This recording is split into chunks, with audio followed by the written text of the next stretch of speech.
साथियों नमस्कार, स्वागत है आपका एक बार फिर से चैनल में। हम लोग PCS प्लस RO के लिए टेस्ट सीरीज़ देख रहे हैं और ये हमारा आज का 27वां टेस्ट है, जिसमें हम 35 प्रश्नों को शामिल करते हैं और 26 टेस्ट हो चुके हैं। आप चैनल पे हैं, जाके देख सकते हैं, पूरी की पूरी प्लेलिस्ट है। इस टेस्ट के अलावा हमारी PCS के लिए अलग से टेस्ट सीरीज चल रही है GS वर्ड की, आप उसे जाके देख सकते हैं। साथ साथ विजन IS की टेस्ट सीरीज चल रही है, वो भी देख सकते हैं। ठीक है, तो हमारे जो है 26 टेस्ट हो चुके हैं, जानते ही हैं। ये 27वां हमारा टेस्ट है। आज भी इसमें हम 35 प्रश्नों को शामिल करेंगे, जो कि 71 से लेके रहेगा 105 तक। ठीक है, तो चलते हैं, शुरू करते हैं आज के प्रश्नों को। चैनल पे नए हैं तो चैनल को सब्सक्राइब कर दीजिए, वीडियो पसंद आएगा तो लाइक भी कर दिएगा। चलिए शुरू करते हैं। आज का हमारा पहला प्रश्न है, प्रच्छन्न बेरोजगारी का सामान्य अर्थ होता है। बहुत आसान प्रश्न है। प्रच्छन्न बेरोजगारी जानते ही है क्या होती है। प्रच्छन्न बेरोजगारी का अर्थ होता है श्रमिक की सीमांत उत्पादकता शून्य होती है। अच्छा, प्रच्छन्न बेरोजगारी पूछा गया है तो ये होता क्या है। प्रच्छन्न बेरोजगारी को छिपी हुई बेरोजगारी भी कहते हैं और इसका सबसे पहले प्रयोग श्रीमती जॉन रॉबिन्सन ने किया था। किसने कहा किया था? श्रीमती थी एक जो है, जिनका नाम था जॉन रॉबिन्सन, रॉबिन्स। ठीक है, रॉबिन्सन, जॉन रॉबिन्सन ने किया था। ठीक है, और तकनीकी शब्दावली में श्रमिकों की सीमांत उत्पादकता के शून्य होने को छिपी बेरोजगारी कहा जाता है। अर्थात जब किसी काम में जितने श्रमिक की वास्तव में आवश्यकता होती है, उससे अधिक लोग काम पर लगे हुए हों, तो इसे जो है प्रच्छन्न बेरोजगारी या छिपी हुई बेरोजगारी कहते हैं। जैसे मान लीजिए किसान है, खेत है, और किसान जो है खेतों में अगर 2 किसानों की आवश्यकता है तो वहाँ 8-10 किसान होते हैं, मजदूर होते हैं, लेबर्स होते हैं, बल्कि उनकी ज़रूरत नहीं होती है। तो वही होती है हमारी जो है प्रच्छन्न बेरोजगारी, यानी उत्पादकता कम हो रही है लेकिन श्रमिकों की संख्या वहाँ ज़्यादा हो। ठीक है, तो वही प्रच्छन्न बेरोजगारी कहलाती है। आगे बढ़ते हैं अगले प्रश्न की तरफ। अगला प्रश्न है हमारा, भारत के किस राज्य ने मानव विकास प्रतिवेदनों का प्रकाशन सर्वप्रथम किया था? तो ये मध्य प्रदेश ने किया था सर्वप्रथम। राज्य स्तरीय मानव विकास रिपोर्ट यानी SDR जारी करने वाला भारत का पहला राज्य मध्य प्रदेश है, जिसने अपनी पहली मानव विकास रिपोर्ट 1995 में, कब? 1995 में जारी की थी। ठीक है, तो ऑप्शन हमारा सी सही है। आगे बढ़ते हैं अगले प्रश्न की तरफ। अगला प्रश्न है हमारा, निम्नलिखित में से कौन सी संस्था है जो दीर्घकालीन औद्योगिक वित्तीयन में संलग्न है? तो दीर्घकालीन वित्तीयन में जो है कौन सी संलग्न है? तो वो है सभी ICICI, ठीक है, IDBI, IFCI। ठीक है, ये तीनों जो है संलग्न है। ICICI की स्थापना की बात करें तो इसकी स्थापना होती है जनवरी में 1955 में। कब? जनवरी 1955 में इसकी स्थापना होती है। फिर IDBI की स्थापना की बात करें तो इसकी जुलाई 1964 में होती है स्थापना। ठीक है, कभी कभी सही मिलान को पूछ लेता है तो ये याद रखना है हमको। और फिर IFCI की बात करें तो IFCI की स्थापना होती है जुलाई 1948 में। कब? 1948 में। ठीक है, जुलाई 1948 में IFCI की स्थापना होती है। ये तीनों संस्थाएं जो है औद्योगिक क्षेत्र को दीर्घकालीन एवं मध्यकालीन वित्तीय सहायता उपलब्ध कराती है, यानी ऋण जो है एक तरह से देती है। तो हमारा ऑप्शन डी हो जाएगा, उपयुक्त सभी। ठीक है, आगे बढ़ते हैं। अगला प्रश्न है, निम्नलिखित में से कौन सी मुद्रा या मुद्राएं कृत्रिम समझी जाती हैं? कौन सी मुद्रा या मुद्राएं कृत्रिम समझी जाती हैं? तो ये मुद्राएं होती हैं SDR। SDR मुद्राएं जो है वो कृत्रिम होती है। ऐसी मुद्रा जो चलन में नहीं होती तथा केवल लेखांकन उद्देश्यों के लिए होती है, कृत्रिम मुद्रा कहलाती है। इस SDR यानी स्पेशल ड्राविंग राइट्स ऐसी मुद्रा है जो IMF के लेन देन के लेखांकन के लिए इस्तेमाल होती है। ADR अमेरिकी डिपॉजिटरी रिसिप्ट जिसे कहते हैं, तथा GDR यानी ग्लोबल डिपॉजिटरी रिसिप्ट को व्यक्त करता है। ठीक है, ये होता है ADR अमेरिकी डिपॉजिटरी रिसिप्ट, और GDR होता है ग्लोबल डिपॉजिटरी रिसिप्ट, यानी SDR जो होती है वो हमारी कृत्रिम मुद्राएं होती है। ऑप्शन हमारा सी सही है। आगे बढ़ते हैं। अगला प्रश्न है, कथन और कारण दिए गए हैं। कथन ये कहता है राजकोषीय घाटा सदैव बजटीय घाटे से बड़ा होता है। कथन हमारा सही है।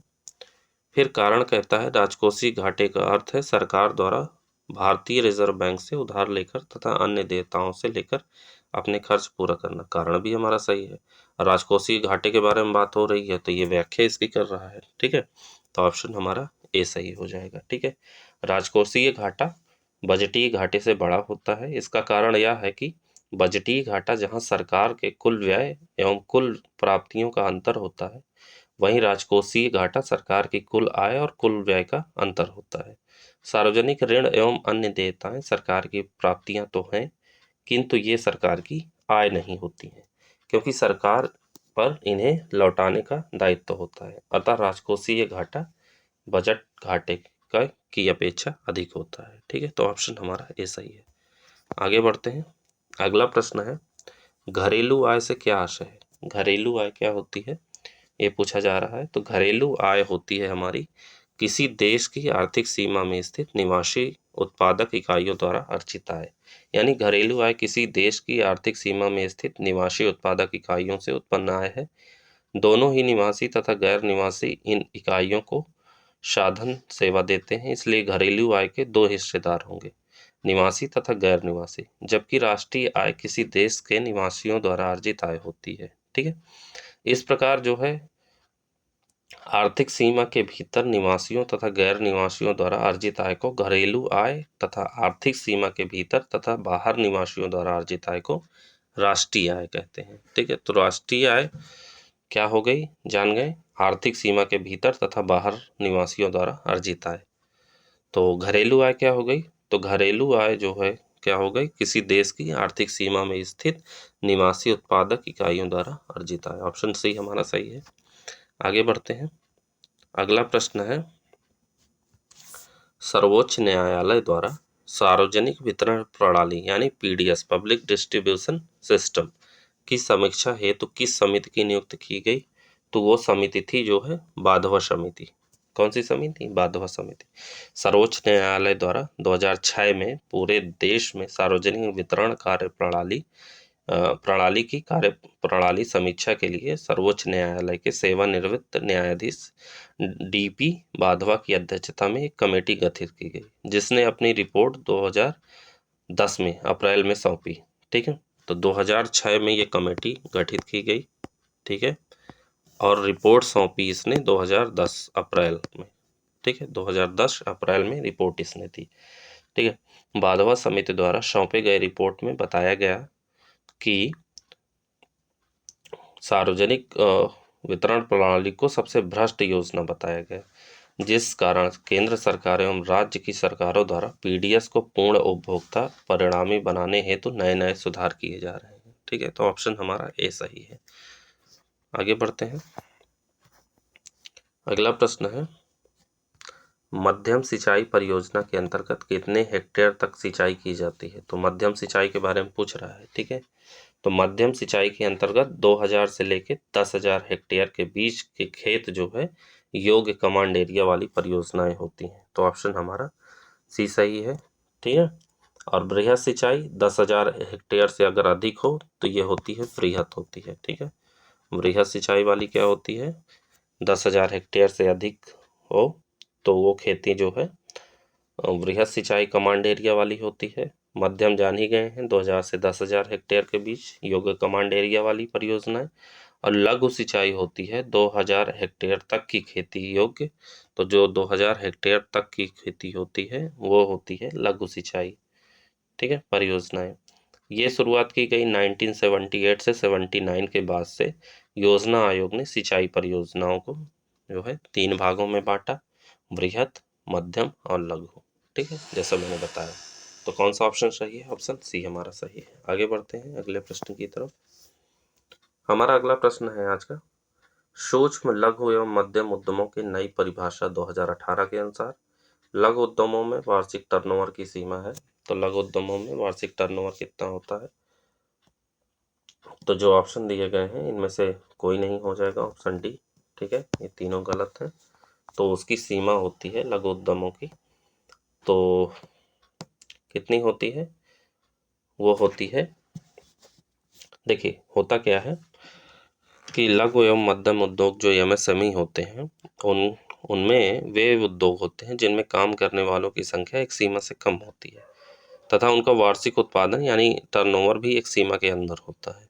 भारत सरकार ने सूक्ष्म लघु एवं मध्यम उद्यम विकास अधिनियम 2006 अधिनियम किया था, जिसके अनुसार सूक्ष्म लघु एवं मध्यम उद्यमों की परिभाषा उन उद्योगों में प्लांट एवं मशीनरी के निवेश के अनुसार निर्धारित होती थी, किंतु 7 अप्रैल 2018 से नई परिभाषा लागू की गई। अब प्लांट एवं मशीनरी में निवेश की जगह टर्नओवर के आधार पर एमएसएमईज का वर्गीकरण किया जाता है। लघु उद्योगों के लिए विनिर्माण एवं सेवा क्षेत्र में वार्षिक टर्नओवर की सीमा 5 करोड़ से 75 करोड़ के बीच है। कितनी? 5 से 75 करोड़ के बीच में। ठीक है, याद रखिएगा, 5 से 75 करोड़ के बीच जो है टर्नओवर की सीमा है। ठीक है, ये नई परिभाषा है, तो ऑप्शन हमारा डी सही है। आगे बढ़ते हैं, अगला प्रश्न है हमारा अगला प्रश्न है एशियन डेवलपमेंट आउटलुक रिपोर्ट जारी किया जाता है। तो एशियन डेवलपमेंट आउटलुक रिपोर्ट किसके द्वारा जारी किया जाता है? तो ये जारी किया जाता है एशियाई विकास बैंक द्वारा। ठीक है, एशियाई विकास बैंक यानी एडीबी के द्वारा जो है ये जारी किया जाता है। एशिया के विभिन्न क्षेत्रों देशों में विकास की स्थिति, विद्यमान आर्थिक समस्याओं एवं चुनौतियों आदि के संबंध में मनीला स्थित, कहाँ स्थित है? मनीला। ये एशियन जो विकास बैंक है ये कहाँ स्थित है? ये मनीला में स्थित है। ये भी फैक्ट याद रखिएगा। ठीक है, मनीला स्थित एडीबी द्वारा एशियन डेवलपमेंट आउटलुक रिपोर्ट जारी किया जाता है। विश्व के विभिन्न क्षेत्रों एवं देशों की आर्थिक विकास एवं चुनौतियों से संबंधित world economic outlook report IMF द्वारा जारी की जाती है। तो वर्ल्ड इकोनॉमिक आउटलुक रिपोर्ट के बारे में बात की जाए तो वो आईएमएफ द्वारा जारी की जाती है। ठीक है, ये आईएमएफ द्वारा अगर पूछे तो वर्ल्ड इकोनॉमिक आउटलुक रिपोर्ट, ठीक है, जारी की जाती है। ठीक है, आगे बढ़ते हैं अगले प्रश्न की तरफ। हमारा अगला प्रश्न है निम्नलिखित में से कौन सी भारतीय कृषि की निम्न उत्पादकता का कारण नहीं है? भारतीय कृषि की निम्न उत्पादकता का कारण नहीं है हमारी सहकारी कृषि। ठीक है, सहकारी कृषि निम्न उत्पादकता का कारण नहीं हो सकती, बल्कि जनसंख्या का दबाव, प्रचंड बेरोजगारी और भूजोत का छोटा आकार होना हो सकती है। ठीक है, 20वें दशक के प्रारंभ में भारत में सहकारी कृषि की दिशा में प्रयास आरंभ हुए। स्वतंत्रता के उपरांत प्रारंभिक वर्षों में सहकारी कृषि को बढ़ावा देने का विशेष प्रयास किया गया। सहकारी कृषि उत्पादकता में वृद्धि करती है। इस प्रकार सहकारी कृषि भारतीय कृषि की निम्न उत्पादकता का कारण नहीं हो सकती है। राष्ट्रीय डेयरी विकास बोर्ड यानी एनडीडीबी भारत में सहकारिता का एक सफल उदाहरण है। ठीक है, तो ऑप्शन हमारा जो है सी सही हो जाएगा। आगे बढ़ते हैं अगले प्रश्न की तरफ। अगला प्रश्न है कथन और कारण पूछा गया है। कथन और कारण पूछा है। कथन कहता है कि सभी व्यापारी मूल्य बढ़ोतरी से लाभ कमाते हैं। कथन कहता है। कारण कहता है मूल्य बढ़ोतरी के कारण ग्राहक को अपनी आवश्यकताओं में कटौती करनी पड़ती है। ठीक है, तो मूल्य बढ़ोतरी के कारण ग्राहक को अपनी आवश्यकताओं में कटौती करनी पड़ती है। तो कथन जो है हमारा गलत है। क्यों गलत है? क्योंकि जो है मूल्य बढ़ोतरी से व्यापारी वर्ग को लाभ तथा उपभोक्ता वर्ग को हानि होती है। ठीक है, तो लाभ नहीं होती बल्कि क्या होती है? हानि होती है जब मूल्य बढ़ता है। ठीक है, और व्यापारी वर्ग को लाभ होता है। ठीक है, व्यापारी वर्ग को लाभ कमाते हैं, लेकिन सभी व्यापारी वर्ग लाभ नहीं कमाते हैं, यह भी याद रखिएगा। ठीक है, उपभोक्ता वर्ग को हानि होती है। ठीक, सही है, मतलब पहला कथन भी सही है, कारण भी सही है, लेकिन ये इसका स्पष्टीकरण नहीं कर रहा है। ठीक है, तो मूल्य बढ़ोतरी में व्यापारी वर्ग को लाभ तथा उपभोक्ता वर्ग को हानि होती है। पुनः वस्तुएं एवं सेवाओं के मूल्य में वृद्धि होने से मुद्रा की क्रय शक्ति घट जाती है। जिसके कारण उतनी ही मुद्रा से पूर्व की अपेक्षा कम वस्तुओं एवं सेवाओं का क्रय किया जाता है। ठीक है, ऐसी दशा में उपभोक्ताओं को अपनी आवश्यकता में कटौती करनी पड़ेगी। इस प्रकार जो है हमारा कौन सा ऑप्शन सही है? इस प्रकार हमारा ऑप्शन बी सही है। ठीक है, कथन और कारण दोनों सही हैं, लेकिन आर्य का स्पष्टीकरण नहीं है। आगे बढ़ते हैं अगले प्रश्न की तरफ। अगला प्रश्न है हमारा, नरसिंहम समिति का संबंध है। तो नरसिंहम समिति, बहुत आसान प्रश्न पूछा गया है। नरसिंहम समिति किससे संबंधित होती है? बैंकिंग संरचना सुधारों से। ठीक है, अगस्त 1991 में तत्कालीन वित्त मंत्री डॉक्टर मनमोहन सिंह ने वित्तीय क्षेत्र के सभी पहलुओं में सुधार हेतु एक एम नरसिंहम की अध्यक्षता में समिति का गठन किया। पुनः बैंकिंग सुधार के लिए द्वितीय नरसिंहम समिति का गठन किया गया, जिसे 23 अप्रैल 1998 में सरकार को अपनी रिपोर्ट सौंप दी। ठीक है, तो ऑप्शन हमारा सी सही है। आगे बढ़ते हैं। अगला प्रश्न है, भारत WTO यानी विश्व व्यापार संगठन का सदस्य बना। तो भारत WTO का सदस्य कब बना? तो ये बना 1995 में। ठीक है, कब बना? 1995 में 1 जनवरी को। ठीक है, 1 जनवरी को। अब अगर पूछा जाए कि WTO है क्या, तो भारत विश्व व्यापार संगठन का सदस्य इसकी स्थापना अर्थात 1 जनवरी 1950 से ही सदस्य है, जबकि वर्तमान में इसके सदस्य राष्ट्रों की संख्या 164 है। इसकी सदस्यता ग्रहण करने वाला नवतम देश अफगानिस्तान 10 जनवरी 2018 है। ठीक है, विश्व व्यापार संगठन कार्य क्या करता है? ये जो है व्यापारिक गतिविधियों के सारे विश्व को देखता है। ठीक है, आगे बढ़ते हैं अगले प्रश्न की तरफ। अगला प्रश्न है हमारा, चालू खाते में रुपए की पूर्ण परिवर्तनीयता को किस वर्ष से घोषित किया गया? पूछा है चालू खाते में। अच्छा, चालू खाते में पूछा है, ये हमको ध्यान रखना है। तो इसको जो है किस वर्ष जो है वो किया गया, रुपए की पूर्ण परिवर्तनीयता को जो है किस वर्ष घोषित किए गए? तो इससे तारापोर समिति से संबंधित है। ठीक है, मैंने एक टेस्ट में बताया है, तारापोर समिति से संबंधित होता है ये। तो ये 1994 में घोषित किया गया। कब घोषित किया गया? 1994 में। रुपए की परिवर्तनीयता से तात्पर्य रुपए का विदेशी मुद्राओं में तथा विदेशी मुद्राओं का रुपए में बिना किसी हस्तक्षेप के स्वतंत्र रूप से परिवर्तन संभव होने से है। चालू खाते पर रुपए का अगस्त 1994 से परिवर्तन बनाया गया, जबकि पूंजी खाते पर अभी यह पूर्ण परिवर्तनीय नहीं है। पूंजी खाते पर रुपए की पूर्ण परिवर्तनीयता पर सुझाव देने हेतु सरकार ने तारापोर समिति का गठन किया था। ठीक है, तो रुपए की पूर्ण परिवर्तनीयता का संबंध किससे है? तारापोर समिति से। ठीक है, पिछले टेस्ट में मैंने बताया था, ये याद रखिएगा। ठीक है, बहुत महत्वपूर्ण टेस्ट चल रहे हैं, जरूर देखिएगा। ऑप्शन ए सही है। आगे बढ़ते हैं अगले प्रश्न की तरफ। अगला प्रश्न है, उत्तर प्रदेश सरकार द्वारा उत्तर प्रदेश गैर कानूनी धर्मांतरण निषेध अध्यादेश कब पारित किया गया? बहुत इंपॉर्टेंट है, इस बार पक्का पूछा जाएगा। ठीक है, क्योंकि चर्चा में रहा है। तो उत्तर प्रदेश गैर कानूनी धर्मांतरण निषेध अध्यादेश कब पारित किया गया? तो ये पारित किया गया 24 नवंबर 2020 को। ओके, 24 नवंबर 2020 को उत्तर प्रदेश सरकार द्वारा 24 नवंबर 2020 को उत्तर प्रदेश गैर कानूनी धर्मांतरण निषेध अध्यादेश पारित किया गया। अब जबरन धर्मांतरण 10 वर्ष के कारावास के साथ दंडनीय अपराध बन गया है। ठीक है, तो ऑप्शन हमारा डी सही है। आगे बढ़ते हैं। अगला प्रश्न है, निम्नलिखित में से किसे नया ताजे वाला बैराज के नाम से जाना जाता है? बहुत इंपॉर्टेंट प्रश्न है। ठीक है, तो नए ताजे वाला बैराज के नाम से किसे जाना जाता है? तो ये जाना जाता है हथनी कुंड बैराज को। किसको? हथनी कुंड। उत्तर प्रदेश स्पेशल के प्रश्न कुछ दिए गए हैं, वो देख लीजिए। ठीक है, तो हथनी कुंड बैराज 5 राज्यों हरियाणा, हिमाचल प्रदेश, उत्तर प्रदेश, दिल्ली व राजस्थान की संयुक्त परियोजना है। इसका निर्माण 1872 में सहारनपुर के पास यमुना नदी पर हुआ। तो निर्माण हुआ 1872 में। कहाँ पे हुआ? तो यह हुआ सहारनपुर के पास यमुना नदी पर। इस बैराज को नया ताजे वाला बैराज भी कहा जाता है। ठीक है, तो ऑप्शन हमारा ए सही है। आगे बढ़ते हैं अगले प्रश्न की तरफ।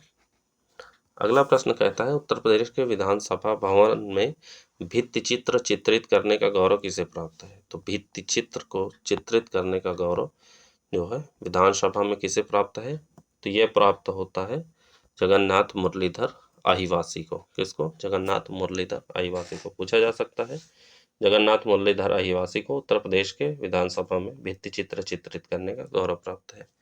आगे बढ़ते हैं अगले प्रश्न की तरफ।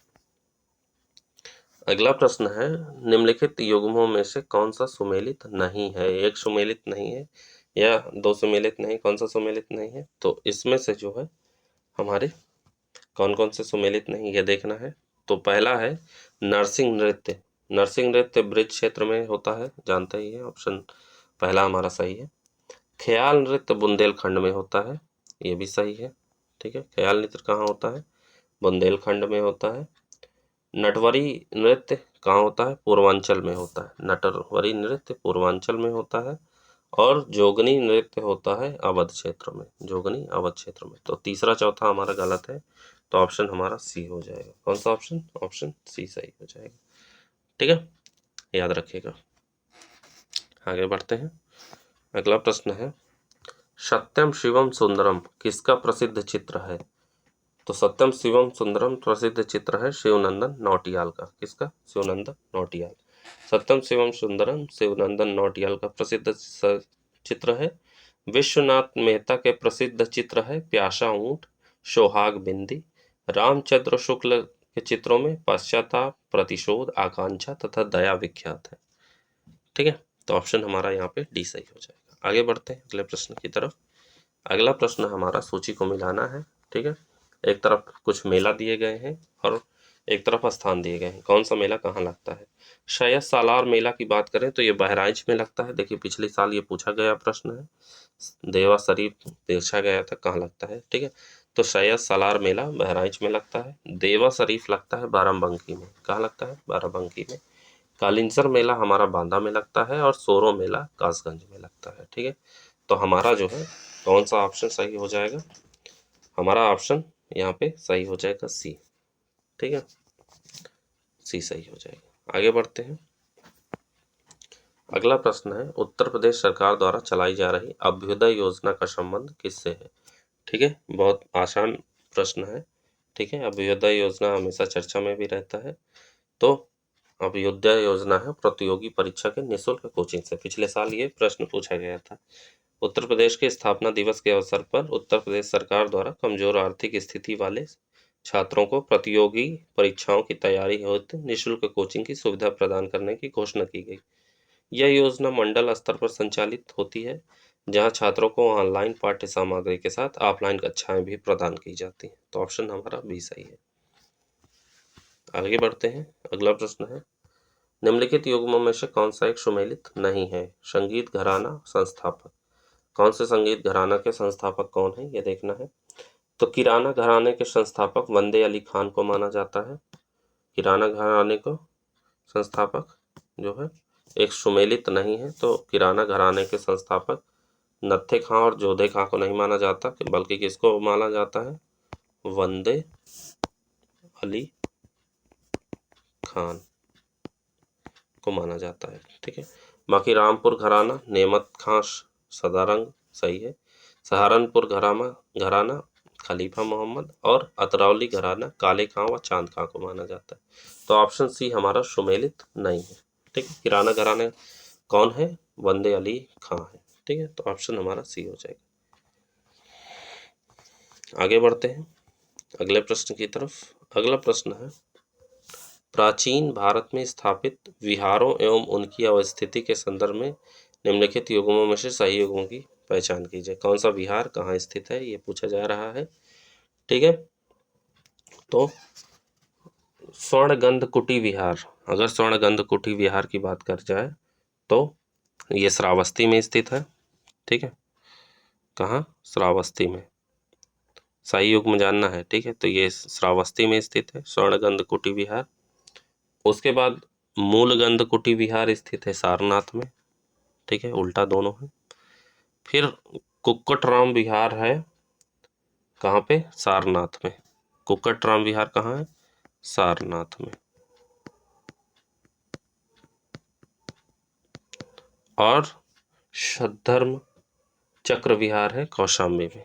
सद्धर्म चक्र विहार कहाँ है? कौशाम्बी में। ये सुमेलित है, बाकी सारे सुमेलित नहीं है। सद्धर्म कुटी विहार श्रावस्ती में, मूलगंध कुटी विहार सारनाथ में, कटराम विहार सारनाथ में और सद्धम चक्र विहार कौशाम्बी में स्थित है। ठीक है, तो ऑप्शन हमारा डी सही हो जाएगा। आगे बढ़ते हैं। अगला प्रश्न है, निम्नलिखित में से कौन से युग में सुमेलित है? ठीक है, डोलोमाइट, डोलोमाइट का संबंध सोनभद्र से है, सही है। ठीक है, डोलोमाइट जो है सोनभद्र में। बॉक्साइट ललितपुर जानते ही हैं, बॉक्साइट ललितपुर। कांच बालू, कांच बालू शंकरगढ़ में, ये भी सही है। और जिप्सम झांसी में, ये भी सही है। मतलब चारों हमारे सही है। तो ऑप्शन क्या हो जाएगा? ऑप्शन डी हो जाएगा, उपयुक्त सभी सुमेलित हैं। ठीक है, आगे बढ़ते हैं अगले प्रश्न की तरफ।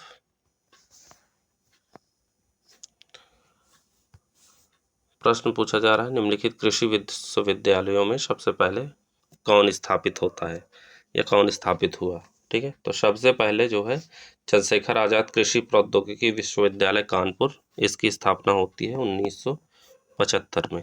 ठीक है, कब होती है? 1975 में। ध्यान से देखते चलिएगा। फिर उसके बाद होती है आचार्य नरेंद्र देव कृषि एवं प्रौद्योगिकी विश्वविद्यालय अयोध्या में 1976 में। ठीक है, इसकी स्थापना होती है 1976 में। फिर सरदार वल्लभ भाई पटेल जो है, सरदार वल्लभ भाई कृषि एवं प्रौद्योगिकी विश्वविद्यालय मेरठ में, इसकी स्थापना होती है 2000 में। और बांदा कृषि एवं प्रौद्योगिकी विश्वविद्यालय जो बांदा में है, उसकी स्थापना होती है 2010 में। कब? 2010 में। तो हमारा जो है ऑप्शन हो जाएगा डी, सबसे पहले इसकी स्थापना होती है चंद्रशेखर आजाद कृषि एवं प्रौद्योगिकी विश्वविद्यालय कानपुर की। उसके बाद आचार्य नरेंद्र देव कृषि एवं प्रौद्योगिकी विश्वविद्यालय अयोध्या 1976 में होती है। सरदार वल्लभ भाई कृषि एवं प्रौद्योगिकी विश्वविद्यालय मेरठ की स्थापना 2000 में होती है। फिर होती है बांदा कृषि एवं प्रौद्योगिकी विश्वविद्यालय बांदा 2010 में। ठीक है, ये 2010 है। ठीक है, तो ऑप्शन हमारा यहाँ पे डी सही हो जाएगा। आगे बढ़ते हैं। अगला प्रश्न है, हाल ही में उत्तर प्रदेश सरकार ने सभी प्रकार के लैंड होल्डिंग्स को चिन्हित करने हेतु कितनी अंकों की यूनिकोड प्रणाली शुरू की है? तो कितने अंकों की यूनिकोड प्रणाली शुरू की है? तो यह है 16 अंक। ठीक है, हाल ही में उत्तर प्रदेश सरकार के राजस्व विभाग ने 16 अंकों की यूनिकोड प्रणाली शुरू की है। इस प्रणाली का उपयोग राज्य में सभी प्रकार की, चाहे कृषि हो, चाहे आवासीय हो, चाहे वाणिज्यिक भूमि को चिन्हित करने के लिए किया जाएगा। ठीक है, इन 16 अंकों के पहले 6 अंक भूमि पर निर्भर जनसंख्या, अगले 4 अंक भूमि की विशिष्ट पहचान, 11 से 14 तक के अंक जो है भूमि के विभाजनों की संख्या, तथा अंतिम 2 अंक की मदद से भूमि की श्रेणी अर्थात आवासीय, कृषि व वाणिज्यिक भूमि की पहचान की जा सकेगी। तो सिर्फ प्रश्न यही बनेगा कि सभी प्रकार के लैंड होल्डिंग को चिन्हित करने के लिए कितने अंकों की यूनिकोड प्रणाली शुरू की गई है? वो है 16। ठीक है, तो ऑप्शन हमारा ए सही हो जाएगा। आगे बढ़ते हैं। अगला प्रश्न है, उत्तर प्रदेश सहकारी गन्ना समिति संघ लिमिटेड का गठन कब हुआ? उत्तर प्रदेश सहकारी गन्ना समिति संघ लिमिटेड का गठन कब हुआ? तो इसका गठन होता है 1949 में। गन्ना विकास परिषदों को सहयोग देने के लिए 1949 में उत्तर प्रदेश सहकारी गन्ना समिति संघ लिमिटेड का गठन किया गया। ठीक है, तो हमारा ऑप्शन ए सही है। आगे बढ़ते हैं अगले प्रश्न की तरफ। अगला प्रश्न है, जौनपुर के कहारों द्वारा किया जाने वाला नृत्य है। तो जौनपुर के कहारों द्वारा कौन सा नृत्य किया जाता है? तो जौनपुर के कहारों द्वारा नृत्य जो है जो किया जाता है उसका नाम है चौरसिया नृत्य। ठीक है, जौनपुर के कहारों द्वारा चौरसिया नृत्य किया जाता है। कई बार सही मिलान को ऐसे प्रश्न पूछ लेते हैं, तो ऐसे प्रश्नों को बहुत ध्यान से करने की आवश्यकता होती है। ठीक है, नहीं तो हमारे क्वेश्चन गलत हो जाते हैं। ठीक है, आगे बढ़ते हैं। अगला प्रश्न जो है देखते हैं। अगला प्रश्न है, निम्नलिखित विकल्पों में से गलत सुमेलित विकल्प का चयन कीजिए। एक गलत है, बाकी 3 सही है। ठीक है, शहनाई उत्सव जो है वाराणसी में मनाया जाता है, जानते ही हैं। ठीक है, केला महोत्सव रामपुर में ना होके बल्कि कहाँ होता है? रामपुर में ना होके बल्कि कहाँ होता है? कुशीनगर में। कहाँ होता है? कुशीनगर में। ठीक है, केला महोत्सव कुशीनगर में। अच्छा, शहनाई उत्सव जो है जो वाराणसी में होता है, तो इस उत्सव का आयोजन 21 से 23 मार्च 2021 तक बनारस हिंदू विश्वविद्यालय परिषद वाराणसी में किया गया। ठीक है, फिर अगला है काला नमक चावल महोत्सव। तो काला नमक चावल महोत्सव सिद्धार्थनगर में होता है। 13 से 15 मार्च 2021 तक उत्तर प्रदेश के सिद्धार्थनगर जिले में 3 दिवसीय काला नमक चावल महोत्सव का आयोजन किया गया। ठीक है। फिर गुड़ महोत्सव की जहाँ तक बात आती है तो गुड़ महोत्सव लखनऊ में जो है आयोजित किया गया है। ठीक है। तो ऑप्शन हमारा यहाँ बी हो जाएगा। बी हमारा सुमेलित नहीं है, बाकी हमारे तीनों सुमेलित है। ठीक है। आगे बढ़ते हैं अगले प्रश्न की तरफ। अगला प्रश्न है मेरठ से प्रयागराज तक प्रस्तावित गंगा एक्सप्रेसवे का विस्तार पुनः कहां से कहां तक कर दिया गया है। तो जो मेरठ से प्रयागराज तक एक्सप्रेसवे बन रहा है उसका नाम गंगा एक्सप्रेसवे है। ठीक है, ये भी याद रखिएगा। अब इसका विस्तार कर दिया गया है, तो विस्तार इसका कहां से कहां तक किया गया है, तो इसका विस्तार किया गया है हरिद्वार से वाराणसी तक कर दिया गया है। ठीक है, मेरठ से प्रयागराज तक बनने वाले गंगा एक्सप्रेसवे को अब हरिद्वार से वाराणसी तक बनाया जाएगा। हरिद्वार से वाराणसी तक बनाने वाला यह एक्सप्रेसवे देश का सबसे बड़ा एक्सप्रेसवे होगा। मुख्यमंत्री योगी आदित्यनाथ ने एक उच्च स्तरीय बैठक में गंगा एक्सप्रेसवे के विस्तार हेतु प्रस्ताव जल्द तैयार करने के निर्देश दिए। गौरतलब है कि एक्सप्रेसवे के विस्तार के पश्चात गंगा एक्सप्रेसवे की कुल लंबाई 745 किलोमीटर कितनी 745 किलोमीटर होगी। गंगा एक्सप्रेसवे मेरठ, हापुड़, बुलंदशहर, अमरोहा, संभल, शाहजहां, हरदोई, उन्नाव, रायबरेली से प्रतापगढ़ होते हुए प्रयागराज पहुंचेगा। ठीक है, तो गंगा एक्सप्रेसवे कहाँ से चलेगा?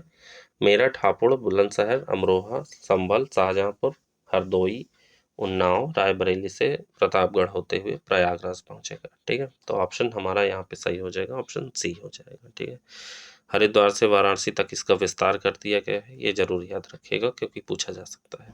आगे बढ़ते हैं अगले प्रश्न की तरफ।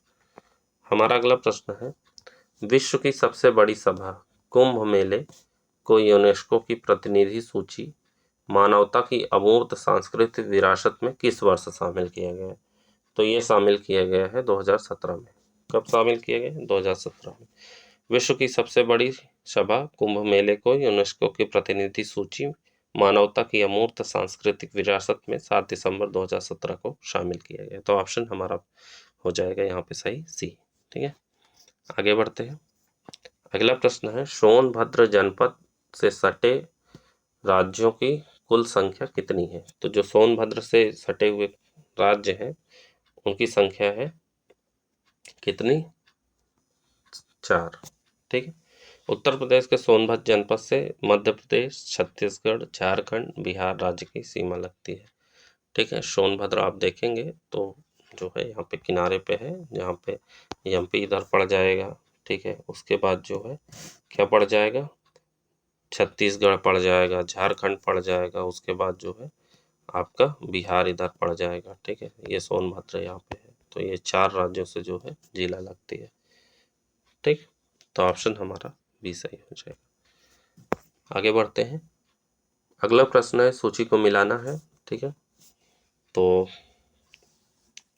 पहला दिया हुआ है, ऑप्शन ने दिया है कि वैधानिक नगरों की न्यूनतम संख्या वाला जिला। तो वैधानिक नगरों की न्यूनतम संख्या वाला जिला श्रावस्ती है। कौन सा है? श्रावस्ती है। फिर वैधानिक नगरों की कुल अधिकतम संख्या वाला जिला वो है बदायूं। ठीक है, बदायूं है। फिर सर्वाधिक ग्रामीण शिशु लिंगानुपात, तो सर्वाधिक ग्रामीण शिशु लिंगानुपात बलरामपुर है। और फिर न्यूनतम ग्रामीण शिशु लिंगानुपात वो है गौतम बुद्ध नगर। साहित्य सही सुमेलित है। देख लीजिए एक बार, वैधानिक नगरों की न्यूनतम संख्या वाला जिला श्रावस्ती, वैधानिक नगरों की कुल अधिकतम संख्या वाला जिला बदायूं, सर्वाधिक ग्रामीण शिशु लिंगानुपात बलरामपुर, न्यूनतम ग्रामीण शिशु लिंगानुपात गौतम बुद्ध नगर। ठीक है, तो हमारा कौन सा इस प्रकार ऑप्शन सही हो जाएगा? ऑप्शन हो जाएगा हमारा ऑप्शन ए, 1 2 3 4 यानी सारे सही हैं। ठीक है, आगे बढ़ते हैं अगले प्रश्न की तरफ। आज का हमारा अंतिम प्रश्न रहेगा का अगले वाले वीडियो में हम कुछ रीजनिंग के सवाल देखेंगे। ठीक है, उसके बाद जो है करंट अफेयर्स रहेगा और यूपी स्पेशल के भी कुछ प्रश्न शामिल किए जाएंगे। ठीक है, तो हमारा आज का अंतिम प्रश्न है देवदारी तथा राजदारी नामक जलप्रपात उत्तर प्रदेश के किस जनपद में है? तो देवदारी और राजदारी के बारे में पूछा जा रहा है तो ये चंदौली में है। कहाँ है? चंदौली में। चंदौली जनपद को 1997 में वाराणसी जिले से अलग कर गठित किया गया था। कब गठित किया गया? 1997 में वाराणसी से अलग किया गया। ठीक है, ये याद रखिएगा। चंदौली बनारस के सटा हुआ जिला है। ठीक है। चंदौली जनपद में चंद्रप्रभा वन्यजीव अभ्यारण्य, देवदारी तथा राजदारी जलप्रपात अवस्थित है। नौगढ़ नहर तथा चंद्रप्रभा नहर यहाँ की मुख्य परियोजनाएं हैं। कौन कौन सी? नौगढ़ नहर तथा चंद्रप्रभा नहर जो है यहाँ की मुख्य परियोजनाएं हैं। और चंदौली में क्या है? चंद्रप्रभा वन्यजीव अभ्यारण्य, देवदारी तथा राजदारी जलप्रपात। ठीक है, तो ऑप्शन हमारा यहाँ पे डी सही हो जाएगा। तो ये हो गए आज के हमारे 35 प्रश्न, जैसा कि आप लोगों ने देखा। वीडियो उम्मीद है पसंद आया होगा, तो लाइक करिए। ठीक है, अगले वीडियो में हम लोग रीजनिंग के सवाल देख लीजिए, शामिल करेंगे। और उसके अलावा जो है हमारे करंट के सवाल रहेंगे। ठीक है, जैसा कि आप देख रहे हैं। तो 35 प्रश्न अगले भी वीडियो में रहेंगे। ठीक है, तो आज के वीडियो को हम लोग यहीं ख़त्म करते हैं। मिलते हैं अगले वीडियो में, तब तक के लिए जय हिंद, जय Bharat. Thank you so much.